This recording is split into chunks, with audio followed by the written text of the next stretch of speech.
Russia. Twilight approaches. Populated Eurasia is a vast wedge, anchored in the west by the North European plain, in the south by the Sea of Marmara region, the city-states of the Middle East, and the vast green of the Indian subcontinent, and in the east by the timeless civilizations of the Chinese. Traditionally, travel among these three great arcs of humanity has been limited.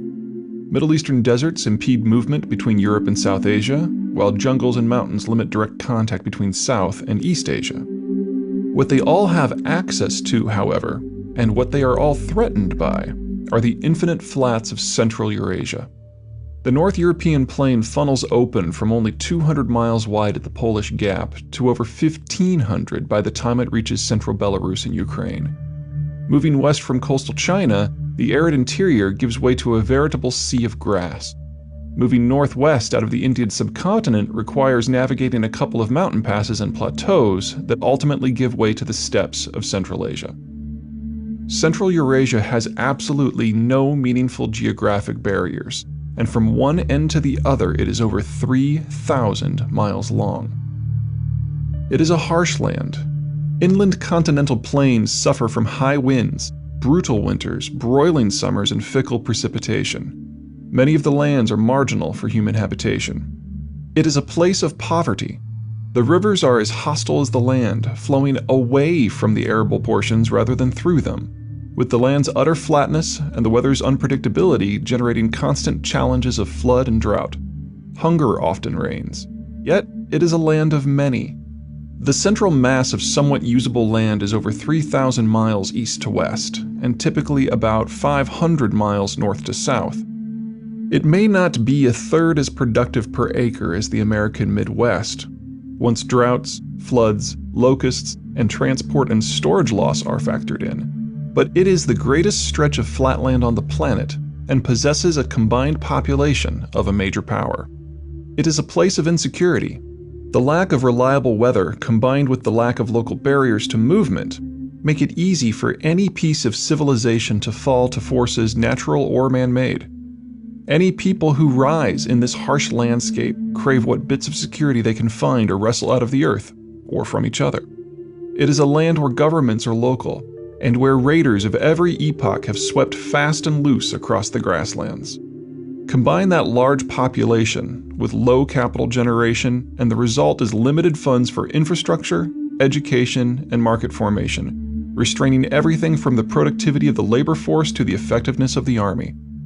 And in those rare instances when some power is able to unite the lands under a single government, the civilized bastions on the Hordeland's periphery shiver in fear. This is the land of Attila the Hun, of Genghis Khan, of Tamerlane, of Joseph Stalin. Occupying most of that territory today is the Russian Federation, one of the most insecure countries of the contemporary world. While it is arguable that no Central Eurasian power can ever truly be secure, there are two things that a power needs if it is to truly command the Hordelands. The first requirement is that the power control all of the Hordelands. While Russia remains one of the largest geographic entities in human history and holds the title of largest country in the contemporary world, it actually needs nearly 3 million additional square miles of territory if it is to be even reasonably secure. Just as any Hordeland's power can push into any of Eurasia's 3 major civilized zones, any of Eurasia's 3 major civilized zones can push into the Hordelands. The Baltic coast, the Polish Gap, the Bessarabian Gap, the Black Sea, the coastal strips of the Caucasus, the Central Asian Corridor, and the Tien-Altai Gap are all points where the Hordelands are vulnerable and where invasions have flowed in both directions. During the Soviet period, the Russians commanded every mountain, water, and desert barrier at the Hordelands' extremes, giving them command over every single access point to their lands. They could anchor in those barriers and concentrate forces on the gaps, making them as secure as a Hordeland's power could be. The day after the Soviet collapse, the Russians controlled but 2. With the capture of the Crimean Peninsula in February 2014, they now control 3. The second requirement is that a successful Hordeland's power must have an actual horde. During the Soviet period, the Russians had 180-odd million Poles, Ukrainians, Romanians, East Germans, and other Central Europeans to use as cannon fodder to guard their western borders. They controlled all three of the Transcaucasian republics, Georgia, Armenia, and Azerbaijan, using them as a 16 million-strong series of highland speed bumps. They reached south across Central Eurasia's productive lands, the Russian wheat belt, and commanded the 50 million-strong Kazakhs, Uzbeks, Kyrgyz, Turkmen, and Tajiks to caulk up the southern frontier. All of these peoples and more have now broken away. In just a few years, the Soviet population was sliced by nearly 2/3, with many of those peoples now in charge of their own countries that share the Hordelands with the Russians. What's left over is disappearing. The Russian people, the actual ethnic Russians, are dying out. With the Soviet collapse, the bottom fell out of the Russian birth rate. What rebound has occurred can almost wholly be chalked up to the echo of the perestroika baby boom of the mid-1980s. Within 5 years, it will be the far smaller generation of post-Cold War births who will be parents, and there simply are not enough of them to sustain a Russian population at even half its current size. HIV and multi-drug resistant tuberculosis run rampant through the Russian population, with most of the cases concentrated in the 15 to 35 age group, the age group most likely to have children. While many of Russia's conquered populations escaped the Russian yoke with the Soviet collapse, many others remain within contemporary Russia's borders. In particular, Turkic Muslim populations like the Tatars, Bashkirs, and Chechens are young, vibrant, and growing. Their data are blended in with the ethnic Russians, who are rapidly aging, diseased, and not reproducing. By 2040, the Russian national population will almost certainly have shrunk below 120 million, with Russian ethnics but a thin majority within their own country. Within that demographic catastrophe is yet another challenge. The Soviet-Russian educational system works on an apprenticeship program. After finishing college or tertiary school, would-be professionals apprentice to a skilled engineer for a few years before entering the workforce. Funding for Russian technical education collapsed in the late 1980s as the Soviet Union entered its terminal slide. The average age of male mortality in Russia is 59, or at least it was in the mid-2000s, which is when the last reliable demographic data escaped Russia's Federal State Statistics Service.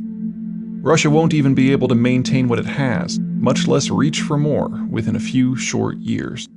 Its demographic decline is so steep, so far advanced, and so multi-vectored that for demographic reasons alone, Russia is unlikely to survive as a state, and the Russians are unlikely to survive as a people over the next couple of generations.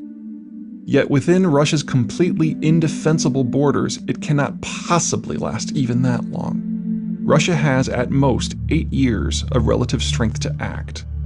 If it fails, it will have lost the capacity to man a military, to maintain a sizable missile fleet, to keep its roads and rail system in working order, to prevent its regional cities from collapsing, to monitor its frontier, to delay its national twilight. The most effective use of this time would be to attempt to re-anchor in as many of Central Eurasia's border regions as possible, allowing Russia to concentrate forces in the Hordelands access points. Success would doom Russia to a slow-motion demographic disintegration from within. Failure would leave Russia open to hostile forces along all of its borders, while it is disintegrating from within. The first is a recipe for death over several decades. The second is a recipe for death over 1 or 2. It is extremely likely that Russia lacks the strength to plug all of the gaps in its frontier, so it will have to prioritize. Here is the order I see Russia acting to attempt to preserve its existence. Russia's single largest concern is Ukraine. Ukraine occupies the single most productive portion of the Russian wheat belt, the area farthest south and with the most reliable rainfall. As Russia's manpower and capital shortages mount, maintaining a grip on the lowest input, highest output lands will become of increasing importance. Together with Moldova, Ukraine commands the Bessarabian Gap. Control of the gap would limit the ability of a resurgent Turkey. Eastern Ukraine's industrial base is directly adjacent to Russia's. Combining them would assist all portions of the Russian economy to last a bit longer. Ukrainian infrastructure transport nearly half of Russia's oil and natural gas exports to Europe, making Ukraine an energy tool whose political leverage is nearly as valuable as its financial income. The Ukrainian border is only 300 miles of wide-open flatlands from Moscow. making Ukraine, at a minimum, valuable as a buffer. The only truly navigable river in the former Soviet Union, the Dnieper, flows through Ukrainian territory, flows south, and allows Ukraine to integrate economically with the lands of the Black Sea, the Sea of Marmara, and the world beyond. The river not only makes Ukraine the most potentially capital-rich portion of the Hordelands, it also makes it the only portion that can perhaps seek a destiny independent of Moscow. Russia dare not let that happen. The Crimean Peninsula commands the mouth of the Dnieper and is home to Russia's only true warm-water naval base, Sevastopol. As long as Crimea and Sevastopol are in Russian hands, Ukraine cannot make a true bid for economic independence, and naval powers, most notably Turkey, cannot dominate the Black Sea. Russia's efforts to re-anchor started in the Crimea in early 2014. They will not end there. In any form, an independent Ukraine is a threat to Russia, but it is only the first threat Russia must address. The second most critical region is the northern European frontier, home to Poland, Belarus, and the Baltic trio of Estonia, Latvia, and Lithuania. Collectively, these 5 states command Russia's exposure to the North European plain, as well as the Baltic coastline and the fate of Russia's second city, St. Petersburg. Russia must at a minimum neutralize this region. Poland and the Baltic trio are pathologically hostile to Russia, with extremely good reason. The 4 not only collaborate closely to resist Russian influence, but are also increasingly partnering with 2 other countries historically famous for doing so with more success, Denmark and Sweden. In dealing with this frontier, Russia's key advantage is Belarus, which suffers from a culture cringe that is somewhat similar to Stockholm Syndrome. Belarus suffered under Soviet times just as much as the other occupied peoples, but the Belarusians are the only former Soviet people who actually want to be Russian. A Russian-Belarusian partnership or merger doesn't unilaterally solve Russia's North European plain problem, but it is a great leap toward a solution. The third target is lightly populated Kazakhstan. While large portions of the Russian wheat belt lie in Kazakhstan, Kazakhstan's role in Russia's future is primarily as a buffer region. It exists in a sort of no man's land between Russia's more densely populated European territories and the Turkic peoples of Central Asia to the south and the Chinese to the east. Moscow doesn't need Kazakhstan to be robust, or even to be a successful state. It just needs it to continue existing.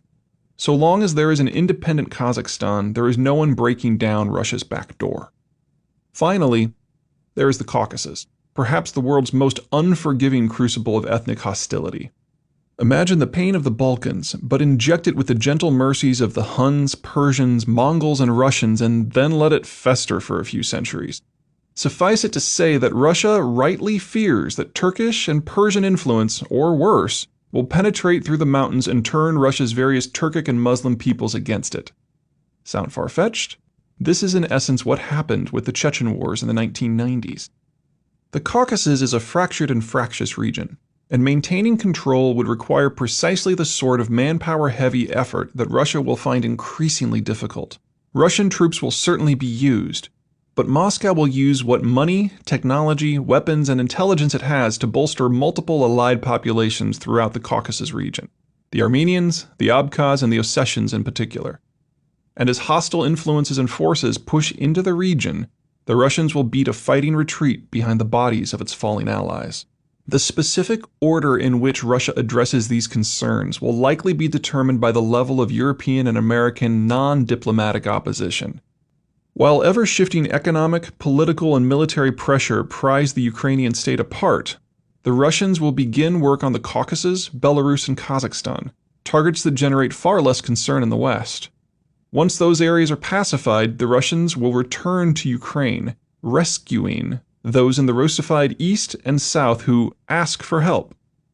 In the western Ukraine, invasion, accompanied by appropriate propaganda of course, will be necessary. After that will come the true challenge, the EU and NATO members of Poland, Romania, and the Baltic states.